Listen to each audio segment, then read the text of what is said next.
આ શ્રેણી નંબર 15 અનુભવ સૂત્રોનું છે, એમાં 94 લઈએ. કૃપાનો અભિલાષી એટલે કોઈ પણ સંસારી ચીજની ઈચ્છા વાળો નહીં, આઝાદીની ઈચ્છા વાળો. મેં આપકા કૃપા કા અભિલાષી હું, આપણે પદમાં બોલીએ છીએ ને ચરણ વિધિમાં. હા, કૃપા કા અભિલાષી એટલે એ રીતે છે. એટલે કે કોઈ પણ સંસારી ચીજની ઈચ્છા વાળો નહીં. હવે સંસારી ચીજ કોને કહેવી? સંસારી ચીજ કોને કહેવી? કે મને આ ગમે છે ના નથી ગમતું. શું કહ્યું? ગમો અનગમો. હા, એ બંનેમાંથી બહાર નીકળી જવું છે. અને આ વખત એવો વસપો છે કે ન ગમવામાંથી નીકળવાનું બહુ આકરું પડે છે. આમ શું કામ કરે?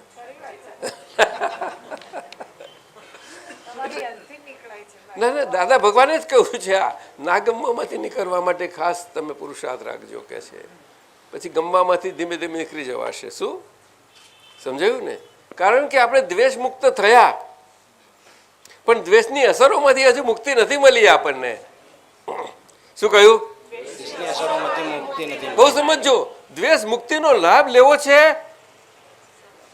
અસવું છે, અને દ્વેષ મુક્તિની અસરોથી મુક્ત થવામાં આપણી એ નથી, પુરુષાર્થ નથી. શું એટલે એનો હજુ લોટ ફાંકવા જવાબનું ભાવે છે હજુ એ લોટ અસરોનો. એટલે હસવું ને લોટ ફાંકવો બે કેમ આમનું સાથે બને સાહેબ? કાં તો હસો કાં તો લોટ ફાંકો.